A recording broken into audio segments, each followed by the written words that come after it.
Hello, map friends, and welcome to Map Chat number 15. I'm very excited today to be joined with Jeff Murray Art on Instagram, and he's just a wonderful cartographer slash illustrator. He kind of walks along this very interesting line between the two, and his work is absolutely fantastic. So I'm very excited to be bringing a Map Chat to you all featuring him. So let's get into the interview. So thank you so much for coming on and talking to me about all things cartography and illustration. I just really love your work. I think it's fantastic. I love that it's kind of this mystical combination of cartography and illustration. You're kind of going down that middle line. So I really appreciate you taking the time to come and talk to me about it. No problem. Happy to talk about it, and yeah.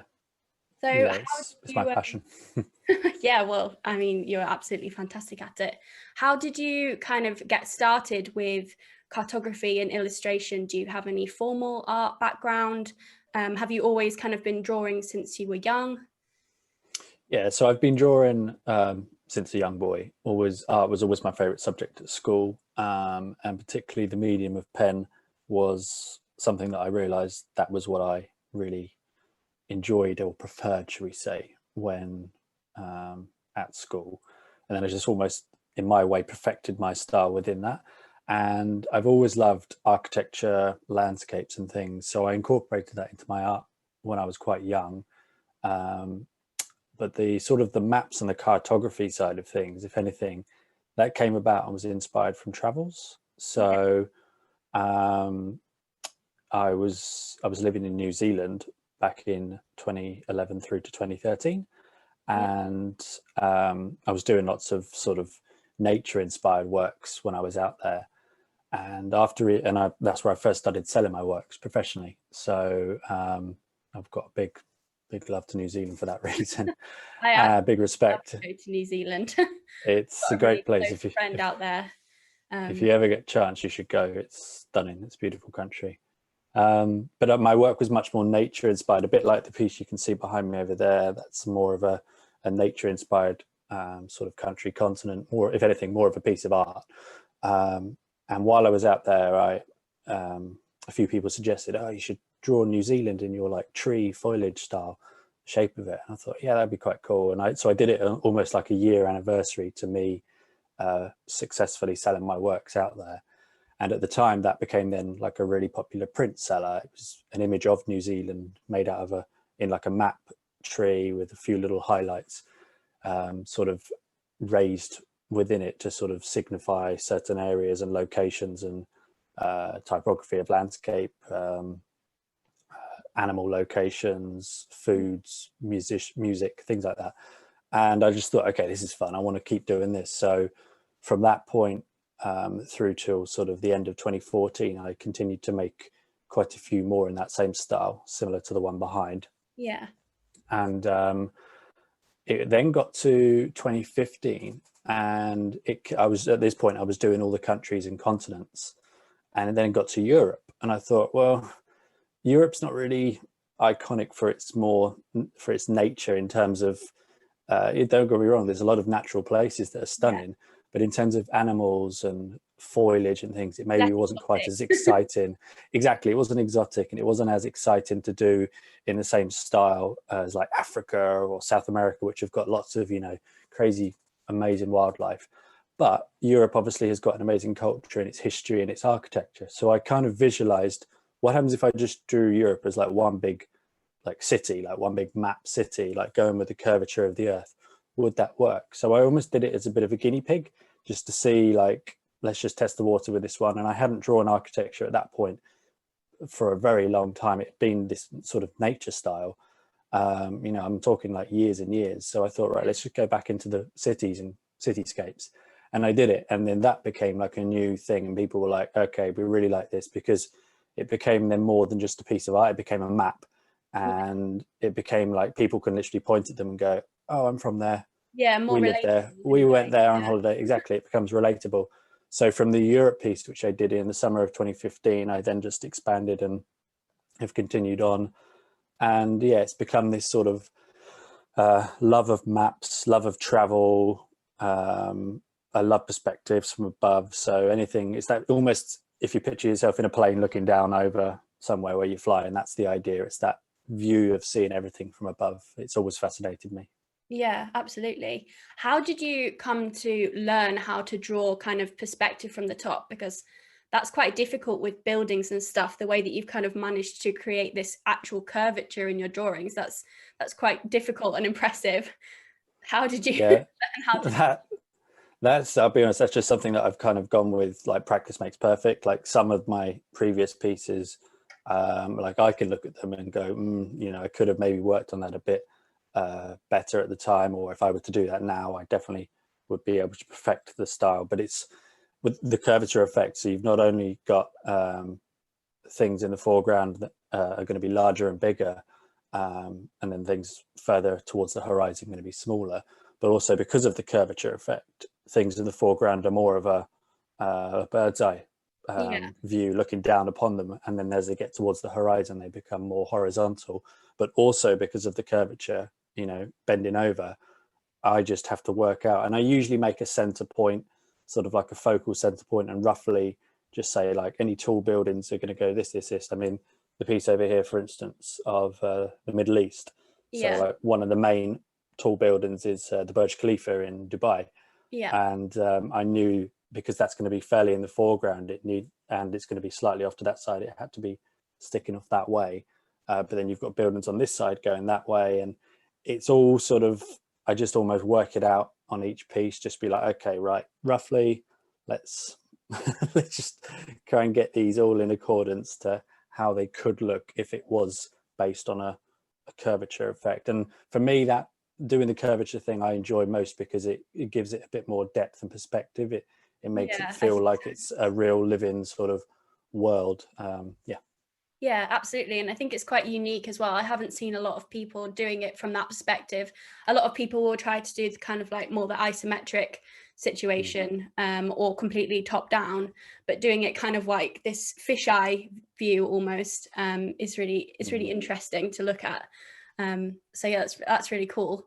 What would you say has kind of influenced your style? Now, obviously, you said that you kind of picked up a pen really young and decided that that was kind of your thing. How would you Mm. say that's kind of developed? Have you got any favorite artists or cartographers that you've been inspired by? Um, and also, you integrate a lot of historical, interesting kind of myths and Mm. fables, especially into your most recent one, the one that you've been sharing of ancient Greece. It's absolutely Yeah. fantastic. How do you kind of choose which parts to integrate? And yeah, just tell us a bit more about that. So yeah, I mean, it's all done with a pen, as I said. And so from a young age, I was always fascinated by pen and ink works. So my favorite artist of all time is MC Escher. And he doesn't do maps necessarily, but he does incorporate a lot of architecture and surreal sort of images. I've always loved that idea of impossible illusions. Yeah. He's made them look real, but in reality they wouldn't work, but he's made them a reality through his art. So I'd always be fascinated by that style. And some of my previous works have been inspired by some of his concepts. You only have to look on my website to see some of my older pieces. But basically, my newer works went down this more geography, landscape, architecture, nature, and now most recently in the last few years, ancient worlds. Now, ancient history has been quite, you know, a favorite subject of mine throughout my life. And the Yeah. Greek Odyssey piece that I made last year, that was actually a piece that I almost had in the back of my brain for quite a few years before I made it. Like I was like, I know I want to Yeah. do a bit. Since I started doing these map style pieces, I thought, wouldn't it be cool to draw ancient Greece, but almost in its heyday? And originally it was just going to be just a map of ancient Greece, sort of as it was. But then I started to read a bit more into mythology, and I thought, wouldn't it be cool if I could incorporate mythology somehow? And I wasn't 100% sure if that would work. And I think that's why I held off creating that piece for so long, because I figured, well, let's at least read and research Yeah. more about mythology. And the more I did, particularly Greek mythology, there's obviously, if you or any of the listeners are familiar, there's not just one or two Yeah, stories, a lot. there's hundreds and hundreds, They and were if not busy thousands. people. They were, and I found it so fascinating. And through a combination of reading books, listening to other podcasts, watching documentaries, movies, even playing computer games, and looking at old sort of, Renaissance style arts and things, I just got this full image in my head of, right, I still want to draw the Greek map, but I want to incorporate mythology in, so make the gods and the heroes as part of the piece. Yeah, And absolutely. I made it, my mission last year. I was like, that's what I'm going to make. And it was a 1,000-hour project over 5 months. Ooh, that's a I lot of didn't hours. intend, yeah, I mean, that's roughly like averaging sort of 50 hours of drawing a week, give or take. But that's not including the research. And I was also researching during the piece, still listening to podcasts and things just to sort of help me with it. But the journey that I sort of took my viewers on through, the social media pages, a lot of them got very sort of engrossed in the stories that I was telling through the art. Each time I was creating a new character, a new god, or a different location, I'd do a little blurb on it, just saying, right, here's Perseus fighting off Andromeda, fighting off the Thetis, rescuing Andromeda. But that's the thing. All the names I Yeah, had there's a together in lot of my head. names. Yeah, and some of them I was like, how do you even pronounce that? So Yeah, yeah, just but give it your best shot. exactly. But from that sort of love of the ancient, traveling back to the ancient worlds, I'm wanting to do more. So I'm going to be later this year, let you and the listeners in on a little secret. I've already decided I'm going to be doing an ancient Egyptian mythology map. Ooh, Whether I very incorporate full mythology into it, I'm still unsure of. I'd like to, but I'm not as familiar with the Egyptian myths in comparison to Greek myths. So, but I am quite aware of the landscape and how I want it to look. But also as well with the Greek mythology one, in comparison to my previous works, it's a full color piece, whereas a lot of my okay. older works, as you can see, are predominantly black and white, done with just the pens. Whereas the Greek mythology, I knew I wanted it to be in color, and it's kind of given me a bit of an incentive to continue doing that theme with sort of the ancient world maps, just because I feel like it would be cool to show them as colorful as they could be. Yeah, absolutely. And there's so much history, especially in Egypt. Like, it's just an absolutely fascinating country. Have you ever traveled there? Yeah. Yeah. Went I went a couple of years ago, but I want to travel more there. I haven't seen the Acropolis, but I really want to go to Delphi. I really want to go to Sparta, to Olympia. Just there's quite a few places I really want to see, sort of in person, so to speak. But all in good time. Yeah, absolutely. You've got your work cut out for you there. Definitely, there's a lot to see. So you said you're going to be doing this next map in full color, and you've obviously done this the Greek Odyssey one in color. How do you use colored pencils? Do you use watercolor? It looks like pencils on the pictures, or markers. And tell us kind of a bit about your supplies that you use. Do you have any recommendations? Yep, I don't know if I'm allowed to brand drop, but I might as well. Yeah, absolutely. So I use Copic markers, or the Copic Chow markers, for the color. Now, I used to like my older works, sort of 5+ years ago. All the color elements I did were actually in paint. So whether that be watercolor, gouache, acrylic. I did try oil a couple of times, but oil and pen and ink wasn't really the best Yeah, a combination I bit found. messy. Acrylic, yeah, and it just took too long to dry, and for me it didn't work. But acrylics were quite a good one. However, a couple of years back, 5 years ago or so, I decided, why don't I just switch all of the color to pen? So I looked into a few brands, and I quite liked the idea of Copic markers, and they've got two nibs. They've got the brush nib, and then they've got the solid sort of marker medium board nib. And Copic do quite a few different ranges of their style of pen. So pretty much all the pen work is still done with, I've got quite a few brands here: Unipin, Micron, also Copic Due. One I can't think where it is right now. But the thing with my stuff though, because and this makes it a bit of a challenge for certain mediums to work. All of my originals I create on canvas. Yeah. So whether that's a cotton canvas, linen canvas, for me, it just makes me feel like I'm making more of a piece of art than maybe just a drawing. Yeah. And I still occasionally do work on paper, mostly for concepts and sort of ideas just gathering. But all of my originals, like there's one here I'm working on, it's a 24 by 36 inch linen canvas. Linen I prefer generally because it's just that bit smoother. And I always pre-gesso the canvases and then sand them down just to make them that bit smoother and more sturdy. And then usually I do like a basic pencil outline of some of the shapes and the figures. But the thing with canvas is it's quite tricky to rub pencil off, unlike paper. Yeah. So there's maybe not as much trial and error. It's more just error. Do If you ever so, draft stuff first, kind of on oh yeah, paper? Yeah. all the time. I always do like my initial concepts on paper. So for instance, the Greek Odyssey piece. Here's one of the concepts, actually got framed because somebody wanted to buy it, but then they didn't. So that's just like a miniature concept of the Greek Odyssey piece, That's great. with some colors incorporated, just to sort of give Yeah. a feel and an idea of if that could work. And I'll always do like quite a few of those before I've decided, okay, right, happy with this final concept, let's turn this into this on the big piece. But then, I mean, the good thing with these colored markers on canvas, they don't dry immediately, and they're actually Yeah. quite good for blending. So if I sort of do something that maybe wasn't 100% intended, then I can just blend in with another color, or you get the colorless blenders, which is a 0.0, and that's just almost like an alcohol based remover, but it's also really good for blending or removing cool. if need. Yeah, which is pretty handy. So it allows me to get really cool blends. But I mean, the majority of my work is done with sort of the pen work, and then the colors are done with these. So yeah, go through a lot of pens. Yeah, I can imagine. A lot of pens.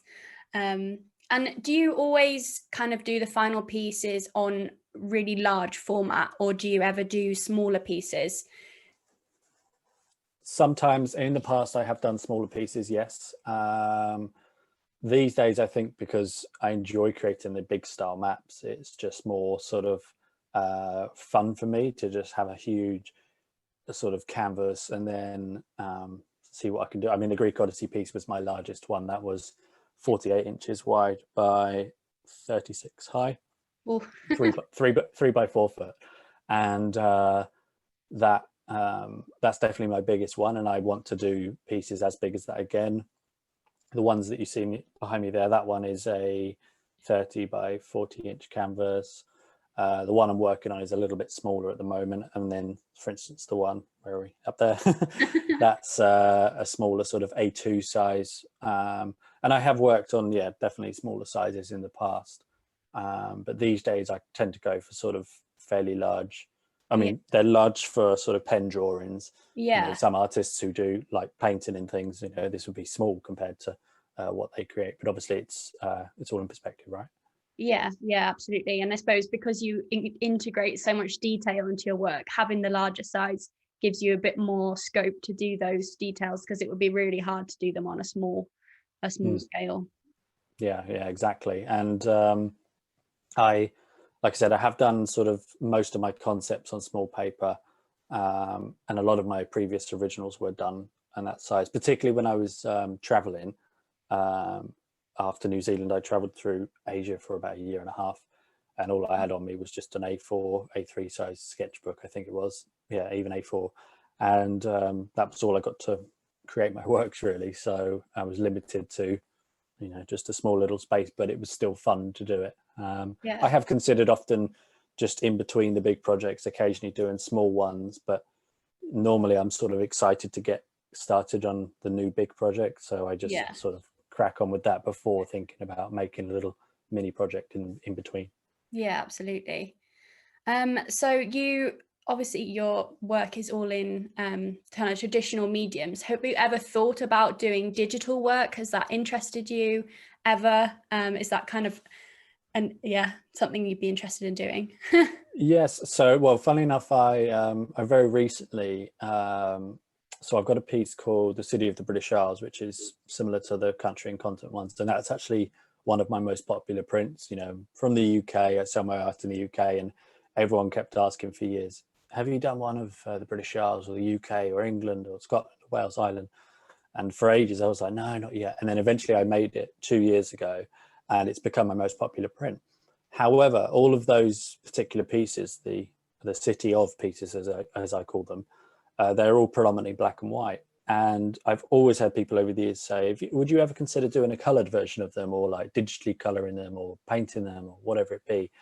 So a few months ago, actually, I decided, so I just finished a piece, The City of Italy. And then before I started on my next project, I figured I just want to have a couple of weeks just to see how I can put some color into the British Isles. And my education background is graphic design. I graduated back in 2007 out of Buckinghamshire University. And so I'm familiar with like Photoshop and all things like that. Yeah. So I thought, right, let's just have a go at doing a colored version of the British Isles. And yeah, it came out pretty well, actually. And so it's still the original pen drawing, just with a colorized, I mean, I've actually got a print of it here, which I'm waiting for a customer to come and collect. There it is. Oh, wow. It looks great. Yeah. So, I mean, it's behind bubble wrap. So yeah, you get the idea. The colors are really vivid. You can see them through the bubble wrap. Yeah, it came out pretty well, and it's given me an insight to think, okay, it would be quite fun to revisit previous projects and do that more. So, you know, like I said, the one behind me in the Middle East, I've also done one of Australia, most recently Italy, Europe, North America, Asia. There's a couple with Japan and a couple more. Basically, sort of revisit them in a digital format. In terms of full digital art, my closest thing I've ever done to that was my days back at university.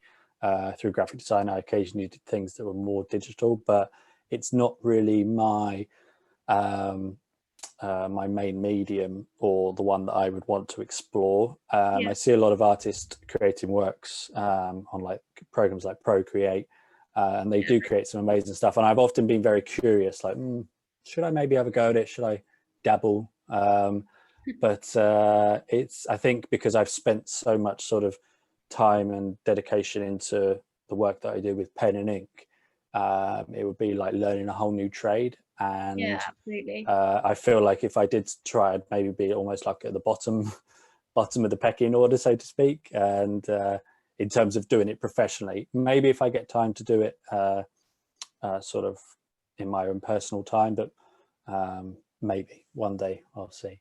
Yeah.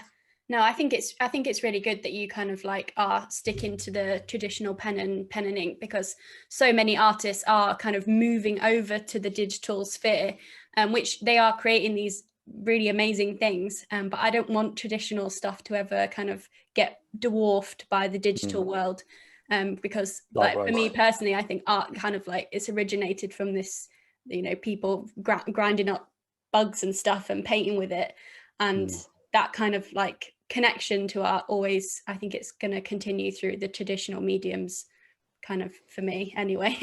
Well, as well, and the thing that I love about a pen, I mean, I know I sort of mentioned it earlier in a negative sense about errors and mistakes, but they're in with pen. That's kind of the beauty of just doing it with a pen. Like if there's an error, I leave it in, you know, I don't just press Control Z just to get rid of it, you know. I'll be like, okay, let's make this part of the image. So yeah, I kind of like that. It feels like more of an effort. Yeah, and also maybe a bit more kind of present in it, because you have to be so completely focused on what you're doing in order to make sure that you're not making loads of mistakes. Exactly. With the digital, you've kind of got that in the back of mind. Oh, I can just double tap and it'll disappear. Well, that was the thing when I was doing the coloured version of my British Isles map. I was, you know, any time that I wasn't 100% happy with something, yeah, you just double tap and get rid of it, and then start again, or erase that section. And there was never any, there was definitely no stress on the digital art side of things. And there's not really much stress on this, but there's a lot more concentration and precision with making just with the pen, which I do like. And I like the sort of the connection that I make with it. And when I finish a piece, I'm very much like, okay, yeah, I've really happy with this one, you know. Whereas the digital art, you know, I finished it, I'm like, okay, great, next one, you know, kind of, if I'm going to do another one. It wasn't as much sort of effort, but I still did put a lot of effort in, if that makes sense. Yeah. Do you ever sell the originals, or do you generally keep the originals and sell the prints of them? I do sell. I mean, they're for sale if you're interested, or any of the viewers are interested. Yes, normally I take my art originals to shows and exhibitions and art fairs, and I have done for since 2015 now. And that's normally where the originals have sold in the past, and I usually take them to quite a few international shows. So Hong Kong was normally a good place for me to take my originals to. That's A cool. lot of Asia was good, so I did Well Hong traveled. Kong. Well, that's the thing these days. It's my travel's mostly sort of through my art, so I still get to go to places, but it will normally be for a show. Hong Kong, Singapore were good. Dubai a few times. A couple shows in America, New York, Miami, and Chicago, and then a few in Europe. And I was actually meant to be doing a show in London in March of last year, and then a little virus came along and put everything on hold. Yeah. So I haven't actually done a show since the end of 2019 now. So a lot of my originals have all just been sort of sat, in my sort of studio gallery from home. But occasionally I do get people contact me off the back of seeing an image online or have visited me at a show. I also do sell my works quite regularly because I'm quite close to the city of Bath. So I've got a pitch where I sell my prints in Bath. And I'm actually going to be going back on Saturday for the first time this year, just because of the situation, And off the back of me setting up in Bath, I have occasionally had people contact me saying, "Oh, we saw you and your works in Bath. We're quite interested in some originals. Can we come and see them? Can we come and purchase them?" And yeah, that's occasionally happened, which is kind of cool. But normally it's at art shows and art fairs where my originals sort of sell usually. Yeah. And do you generally kind of like do your own ideas and things, or do you sometimes take commissions from other people if they have a specific idea? Yeah, absolutely. Well, but mostly my own stuff. And the Greek Odyssey, for example, that was a real passionate project of mine. I knew that was just going to be sort of my that's actually, yeah, exactly. But that's actually one of my only originals that I've decided is for me. Like, I mean, if the right price came along, then maybe I would consider. Exactly, everyone's got their price, but generally it's a piece that I won't advertise for sale, whereas all my other ones I will. But yeah, I do get commissions. So my last big commission was in 2019.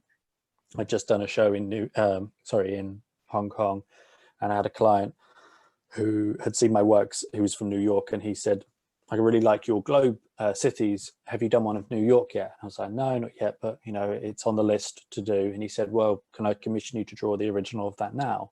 Now, because it was he was requesting New York in the same global style that a lot of my other works are done, sort of jumping ahead of the gun, but I kind of was like, I've got a feeling this could be a popular print.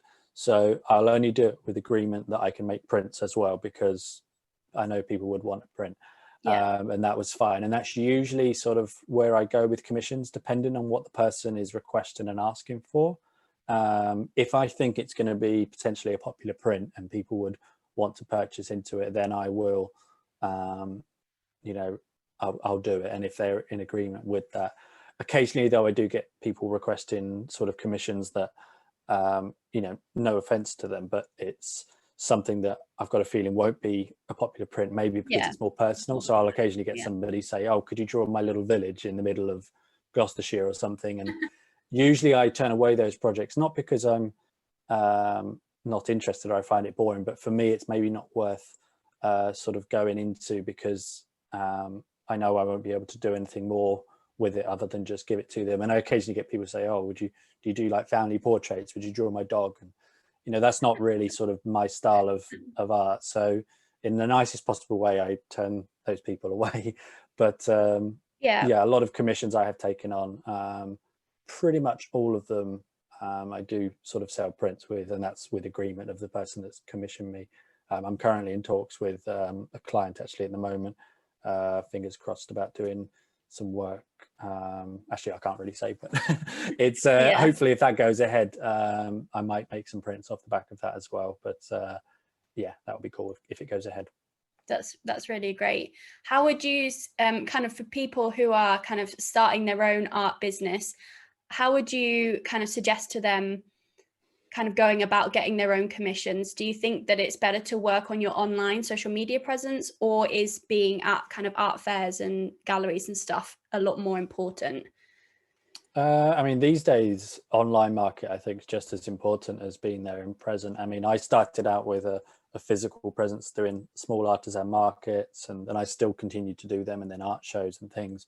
But like nowadays, and particularly over the last year, everyone's had to rely on, what they can do with just the screens in front of us. So the online business is definitely where it's at, and it has been.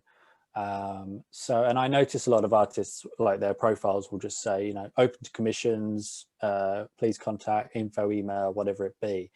And I think that's really good, because they're at least saying, I'm open to work. And I mean, I don't personally know how a lot of other artists get commissions, whether they are literally asking people or they've got people queuing up after them. My experience, my personal one is people have come to me. I've never sort of tried to ask, oh, do you want me to draw this for Haven't you? gone digging. And well, and I don't think, I mean, I've had to maybe do that with originals at shows, like, I'll travel all the way to Hong Kong for just a 4-day show, and Yeah. it gets to the last day, and say if you haven't sold anything and there's someone really interested in a work, you're really like, okay, right, what do you want to offer me? Come on, I've only got a few more hours and then I'm flying home tomorrow. Yeah. So, but that's different, that's a window of opportunity, and it's either it's there and then it's not. Whereas the commissions, I suppose, it just depends on what's on someone's mind. I get a lot of people as well asking, could you commission this for me? My budget is X amount. And I'll say, well, what you're asking and the budget, like, for what I charge or my sort of effort and time that I put in, they don't quite sort of work. So often a lot of people are sort of put off when I tell them my pricing. Yeah. But a lot of them sort of say, fair enough, respectable. But then, I do get some people who will commission a project. For example, the New York piece, the guy who commissioned it, it was only after we agreed a price, was when he told me he was a Wall Street banker. And I was like, oh, okay, yeah, you put an extra naught on the end of that price. But to be honest, I never want to undercharge someone or overcharge someone else. I've got like a rough idea of what I charge per piece, and that's also based on my actual originals that I make for myself, and then my commissions. So I'll sell them all in something I was going to ask you about, kind of as a professional artist, like how you go about kind of pricing, because I think that's really difficult for a lot of new artists to kind of know how to price themselves and to charge what they're worth and that kind of stuff. Yeah, I mean, it's a weird one, because I suppose art is worth as much as someone's willing to pay for it. And for me, I suppose my first ever market that I did in New Zealand, I had a piece of art there that wasn't actually for sale, but I had this these two people come along. One of them, they were both Chinese, and one of them didn't speak a word of English, and his friend said, excuse me, how much, my friend wants to know, how much is this piece? And I said, oh, that one's not for sale, but I've got other pieces and I've got some prints. And he's like, no, how much? I was like, not for sale, not for sale. And he kept asking. And then he said, well, if it was for sale, how much would you sell it? And I just kind of like did a rough idea in my head of how long it took, how many hours, the inspiration, and I just gave him like a rough figure. And he said, okay, and they walked away, and then they came back about an hour later, and we said, oh, can we have a word with you? I said, yeah, sure. And his friend opened his wallet, and he said, take the money. He said, my friend wants to give you the contents of his wallet for that piece. And I counted it, and it was nearly 4 times the amount I had quoted them. And wow. I was like, whoa, okay. No, and that was the first ever. I mean, at the time, it wasn't as much as maybe what I sell my originals for now, but it gave me an idea of what something could sell, and the fact that he wanted it that badly. And it was my first ever sort of sale. It was my first ever big sale, and I was so sort of ecstatic at the time that had just happened, that a stranger who had never seen me or my work before just saw something and decided that's what they wanted. So that was a good starting point for me. I mean, a lot of artists will do size based per price or hourly based. I try not to do hourly based. I mean, sometimes I'll quote people roughly on like a week basis, but it's also what they're asking for. If they're asking me to draw something straight from a photograph, let's just say they say, oh, the Empire State Building, can you just draw that as it is for me? Then sure. Yeah. And they give me a photograph to work from and say, just draw that. You know, that's maybe not as much research for me to do, because I can literally just copy, you know, from an image. But if they're asking me to draw something that requires imagination, then, you know, that comes with a bit of a price as well, because you're asking me to get this moving a bit more. Research and time practicing. Exactly. I mean, the New York one, for example, like, yes, it was a map of New York, but the way how he'd drawn it, it's drawn based on where he actually lives in New York as the center, and he lives quite close to Wall Street in the downtown area. And so he said, could we have that as the main focus with the rest of the city wrapped around? But could we have these colors brought out? Could we do this? And, you know, there's a lot of discussions and concepts before I eventually did it. And then obviously then I have then the free will to create the piece, but based on what he likes and what he's seen in my other works. But that did, and even though I was still drawing New York City and I just was referencing, Google Maps helped, and Google Earth. Google's our friend. It is definitely, to get the typography, and even with the 3D buildings and everything, that really helps just to give a feel of scale and how big things are. But then of course digital images and images off the net and books and things. But I still obviously had to work out perspectives and angles of everything, so that required quite a lot of concentration. But generally, yeah, I prefer to use my imagination to create a piece. And if someone did say, oh, could you just draw this for me, I'll be honest, it doesn't excite me as much if someone just asks me to draw just a straight image of something. I'd rather them ask me, use your brain to, and there's your less imagination creativity involved, I suppose. Exactly. And yeah, if the excitement's there, then the passion's not there. And for their sake, I wouldn't want to draw something that's not fully in it for me. Yeah, absolutely. And I think that's a really kind of respectable thing as an artist. It's kind of where people want to go when they're full time, that you want to draw the stuff that you want to draw, whether it's for somebody else or not. I think that's when you've kind of made it. Yeah. I think that's really great. And would you say that you kind of, obviously most of your works are of real places, have either you ever wanted to draw completely fantasy based locations, or have people ever asked you for that? Is that something that you're interested in? Definitely. I mean, so sticking with the mythology theme, for example, I've done Greece. I've already talked about doing Egypt. I want to do a Norse mythology piece, but obviously Norse mythology, from what I've read and delved into a little, it's not based on the physical world that we know or a place in the world. It's you know, it's the world tree with all the 9 realms and things. So that will, but it's still based within something that has been thought up by, you know, Norsemen and ancient times. But I can still put my sort of take on it and my twist on it. In terms of creating a full sort of fantasy piece from my head, like I often have thought about drawing, yes, completely made up worlds or landscapes or islands and things, just to see like how fun would it be just to let loose with it. I think, yes, I do have a lot of ideas that I still want to sort of make. The thing with my art, or should we say the downfall with my art, is they take so long. So, and that's just because I'm making such big works these days. I do enjoy them, but, you know, like I said, the Greek Odyssey piece, that was a 5-month project. And then after that, I then had a two-month break from drawing, just because I thought, all right, just let the dust settle from that one. Yeah, because a lot of people afterwards were like, oh, when are you making your next one? I was like, give it time. I'm not a machine. Well, that's the thing. And I do like making the art, but I try to have a little bit of a breather between each one. And then I've got other people coming in saying, oh, could you draw this? Could you draw this? Like I have drawn a few fictional worlds, but they were done as commissions. You may have seen my Middle Earth one from Lord of the Rings. And I've also done a Game of Thrones one, which is actually just over there. Game of Thrones map. And I've done Harry Potter Hogwarts. Now they were all done as commission projects for a film fan company.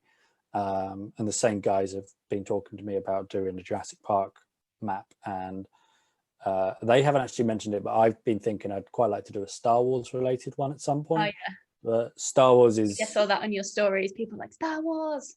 yeah, exactly. Everyone's like Star Wars, and that's just because Star Wars has got such a massive following, Yeah, and everyone, most people these days love Star Wars or are familiar with it. So, yeah, but to especially with the draw Star revival Wars, of Star Wars exactly, and or things the like death, depending Mandalorian. on how you feel about Star Wars.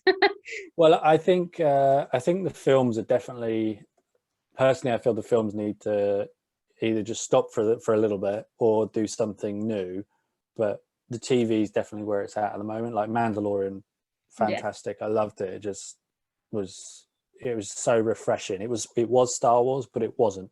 yeah, It was in the Star Wars universe, but it felt very much like a different thing it was doing, and the music and everything about it was just so cool. I can't wait for next season. So I'm looking forward because they're doing the Obi-Wan series, and they just announced that new thing, Bad Batch, is it, the other week?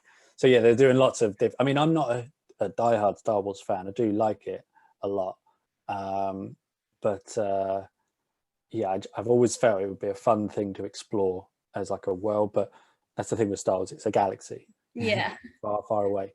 So how do I draw that as a map? So it's whether I do draw it as a map or something else, I'm not 100% sure yet. So I kind of teased people earlier this year with my intro to 2021 post that I would create it this year, but realistically it's not going to happen just because I still haven't got a full idea of how I want to do. Whereas, for instance, the Jurassic Park piece, for me, that's a lot easier to fathom because it's the island that's set in the film, and I will just draw that as a map, and yeah, that will happen for sure. yeah. Well, I really look forward to seeing both of those things when Thank they you. come to fruition. Um, and kind of talking about you kind of interacting on Instagram and stuff like that. Do you think that your relationship with your art has changed in any way since you started posting kind of, and you're doing really well on Instagram? Do you feel differently about your art? How do you kind of deal with everybody having a say about what you're drawing? And how kind of have you gone about building a social media presence? Yeah, it's for a long time my Facebook following was actually much, much bigger. And that was what I started out. I started with the Facebook page when I first started selling my art back in 2011, 2012. And I didn't actually get the Instagram page until like 2015, I don't think. And I'll be honest, at the time I wasn't really sure how to use it. I was like, what's all this hashtagging? I don't get it. Like, It things like still that. bamboozles me, to be fair. Yeah, I mean, I don't search or follow like hashtags, so I'm very grateful for the people that do mine. And I've definitely noticed a huge difference if you do a post uh, with hashtags or without. The difference or reactions and responses that you get to it is It makes a massive. really big difference. Unless you've got like hundreds of thousands or millions of followers, I think it's worth to do. Unless you're not that bothered, but because I'm um, relying on it as a business, and particularly over the last year or so, where all I've had to sort of advertise and show my works is through an online platform and my website. I've really had to sort of put the energy sort of in that. So um, trying to sort of do new content, whether that's a new piece, showing up an older work, just like letting people know, oh, prints of this is still available, kind of thing. And then also the stories and things like that. I mean, there's a lot of people say, oh, you should get your works on Twitter, you should get your works on Snapchat, you should get your works on TikTok. And TikTok. yeah, I mean, I'll be honest, I haven't explored it at all. And it personally doesn't sort of interest me I don't know how my art's going to benefit from it. And I don't really want to. Um, You're not going to be I, doing any little dances anytime soon. That no, seems to no, be what TikTok's all about. exactly. I just can't sort of see how I would get anything out of it doing that. But fair play, if anyone is enjoying it, then great. But with my art, with the social media, it's like, for instance, the Greek Odyssey piece. I hadn't done one market during the entire creation of that process or one art show, and so all of the sales that came off the back of me completing it, which was actually my biggest seller upon completion for prints, were all because of people that had seen it through social media. So both the Facebook and Instagram page, I don't normally get people do this, but I think over 5 deposits for the big limited edition canvases that I sell in advance of me completing it. Some of them were like 2 months in advance of me finishing it. Like, people had that much faith that I was making something that I was like, I could screw it up. You realize, like, I haven't finished it yet.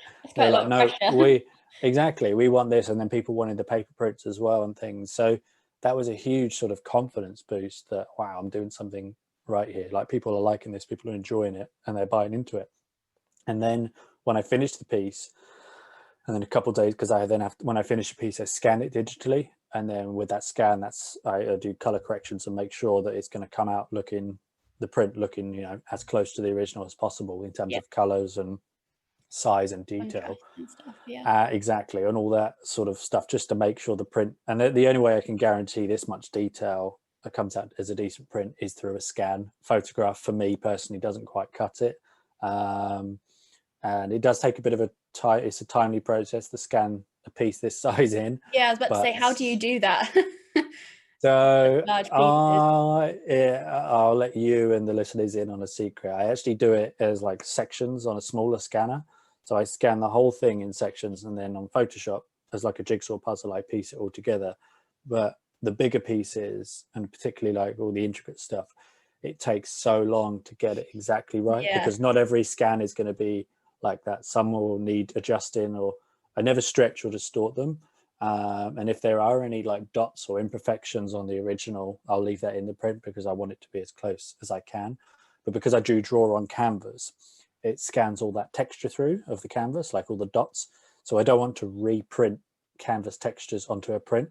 So I'll make sure all the white areas, for example, are left plain, but all the details of the pen and that stuff is on the print. But it does take a little bit of a timely process, but the results are usually working. Sorry, which scanner do you use? Which scanner do I use? I've actually got two. I've got a small little Epson flatbed that's kind of easy to transport, so I can almost hold it on top in sections and go around, and I always take the lid off. And I do have a large A3 one, but it's quite a big chunky thing, and I can't really maneuver that around too much. So if I've done a smaller piece, I can just put that in there. But the bigger piece, I need the nifty little one that I can just put on top of the big piece. There is a few companies, I don't know how many are in the UK, but there's a few companies that do have like ginormous flatbed scanners, but they're quite hard to sort of come by and find. I think there are a couple in the UK. There's one in Cardiff, from what a few sources have told me, and there might be one or two in London. And I would love one, but you're talking big money. Big bucks. a lot of and space. Well, that's the thing, exactly. You need like not only the size of the scanner, but you've got a giant scanner. Exactly, they're massive, and I've seen images of them, but they are like massive things, like the size of cars, if not bigger. But a lot of print places do have these roll scanners, like on a drum, and you like feed it through and it rolls through. Now that's all been well, and they can do any size. That's all been well if it's on a piece of paper or a canvas that isn't already stretched onto a wooden board. But because I draw my pieces onto a stretched frame like this. So you can't feed that through a scanner machine, unfortunately. It needs to be flat. So my way around it is, here at home, I've got the scanner and I do it in sections, and then I spend however long with Photoshop, sometimes a few hours, sometimes a few days, sometimes a few weeks.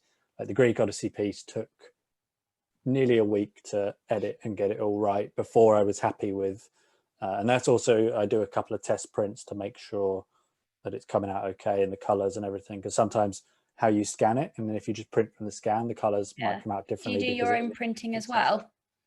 I do for my smaller prints, but for my larger ones, I've got a local printers that I use. I do want to get my own large scale printer, but the problem is space, and also as well, like the time and that to do it. Like my printers, if I have an order come in, a big order, or I'm doing like a new market or a show, I can just send them an order. They do it all for me. I come and collect in a few days' time, and that's it done. Whereas to do it sort of from here, as much as I would love that control of doing it, it will require quite a bit more space and extra materials and sources. But it's definitely on the list of things to invest in. Yeah. Yeah, absolutely. You'll need like another house to put all these scanners and printers in. I do for sure. Just yeah, a whole nother sort of annex, like a workshop studio. Yeah, absolutely.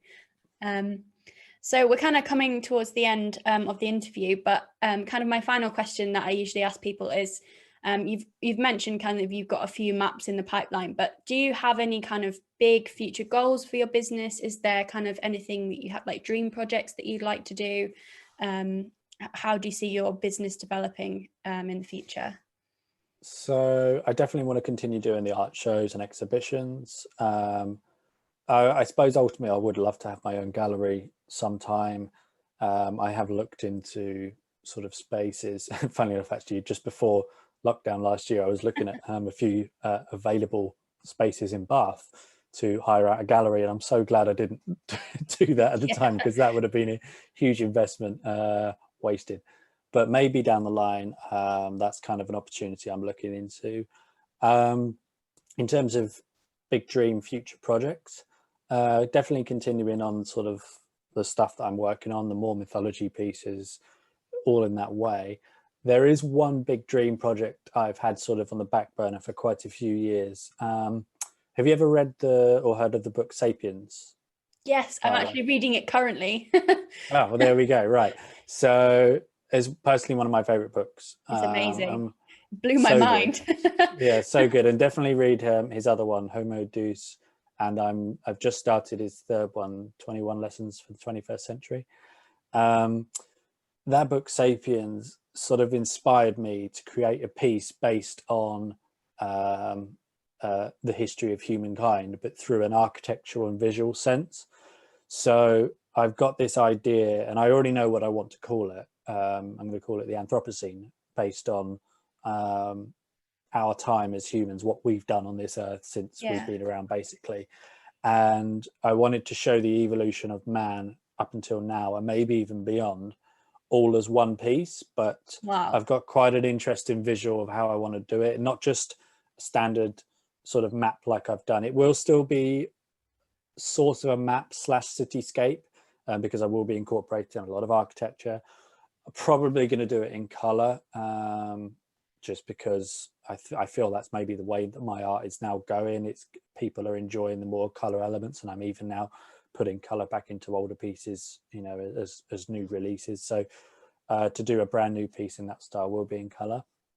However, I won't say anymore because I want to almost leave it as a secret for when I do it. But the one tease I will give, I don't think it's going to be the same shape as what I normally draw, if that makes sense, in terms of the canvas. So I'll just leave that one to the imagination. When I come to create that piece, realistically, it might be next year, it might be in 2 years, it might be in 5 years. I don't actually know, but it's definitely my sort of dream project to make. And given the size that I'm wanting to make it at, and the information and stuff that I'll put in, it's probably going to be a year plus project just on that piece.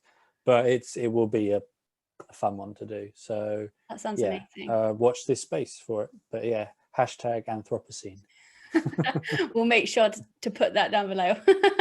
Yeah, I mean, I haven't even started that hashtag yet for it, but I'm sure well, if we start it now, then there'll be hype before the piece comes out in exactly 5 or well, I mean, that's years. kind of what I did with the Greek Odyssey piece. Like, I didn't actually know it was going to be called the Greek Odyssey until the end. That was the one thing with the Greek Odyssey. I didn't have a name for it the whole time. I was like, what am I going to call this piece? Like Greek mythology is like an obvious thing to call it, or ancient Greece, or what. And I came up with so many names, ended up calling it the Greek Odyssey, a Greek Odyssey. So yeah. That's perfect. Well, thank you so much for coming on to speak to me. It's been really interesting hearing all about your process and your art. It's just amazing. And yeah, we've got lots to look forward to in the future by the sounds of things. Yeah, for sure. Thank you very much for having me. It's been a pleasure, and yeah, looking forward to watching it back, seeing more on the channel as well, more interviews as they come. Yeah, absolutely. Well, have a great Great. day, and I'll speak to you soon. Sounds great. Thanks a lot, Eve.